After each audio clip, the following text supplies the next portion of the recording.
to begin, how's the arm doing? It's good. I mean, everything. This is the most healthy I've felt since the Baylor game. So, coming in, I'm not really sore or anything right now, and I'm really looking forward to actually being physical in practice and being physical in the game. That's some new hardware on your thumb there, though? Oh, just full, spray, just stabilize it, make sure it's all right. What have you heard about Lubbock and playing at Texas Tech? I heard it's it's a really good college game day environment, and their fans are really good. They're loud and everything like that. You heard I go back with Austin or whatever, older teammates last year. And seems like it has a reputation as kind of a rowdy place. Mm-hmm. Yeah, definitely. If you're a Texas Tech player, you love that stuff, and I think that's that kind of gets us going though, and adds fuel to our fire if we hear that kind of stuff. It gets us pumped up. What's the challenge in facing Texas Tech, especially in the wake of them going out and stunning Oklahoma the way they did over the weekend? Well, they're an extremely athletic team, and their offense is also on a different level of fast-paced than other teams, I guess you could say. So, they try to get you out of alignment and make you make mental mistakes, and that's the stuff that we're going to have to eliminate if we're going to be able to stay in the ball game. What does they do that's different? What separates them from the other teams? Well, just the way they use their speed and how they make you make tackles in space, and then also, like I said earlier, their fast-paced offense that really gets they can get a defense out of place and not ready. Did you stay up late and watch them? Yeah, I watched that whole game, so it was interesting. You saw that lead at halftime and everything, and so had to stay up and watch that game. So you talk about the quick pace of their offense. How is your defense going to be able to adjust to that, having had the defensive woes that you guys have had the past few weeks?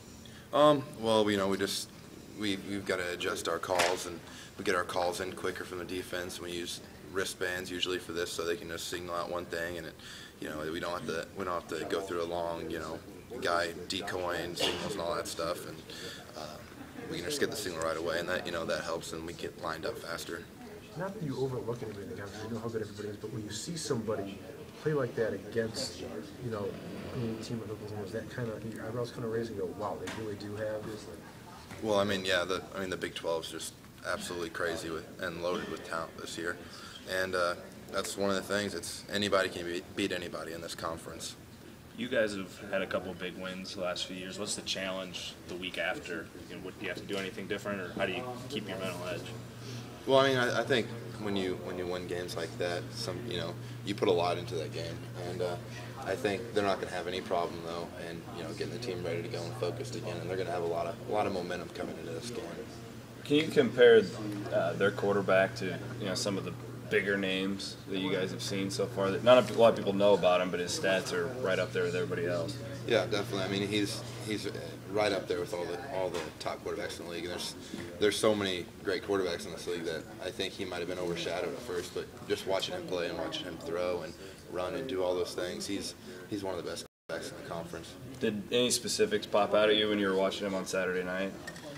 He knows how to get through a defense and how to diagnose what the defense is, and he makes really good reads, and so that's one thing that we're gonna have to make sure everybody is doing the right thing, because if someone's covered, he's gonna find the next guy that's open. Coach talks about you can give up 30 points in this league and have played a good game defensively, and he mentioned 33 points too, as in last week.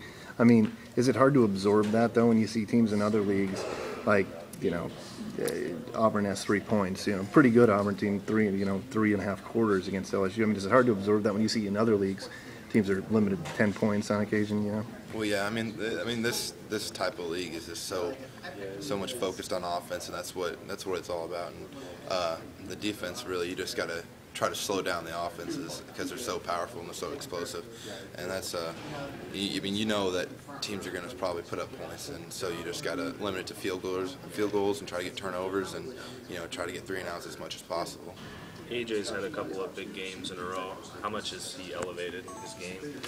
Big time. I think he really came back after the Baylor game and kind of refocused and rededicated, and he got after it in the last 2 games, big time. You talk about Matt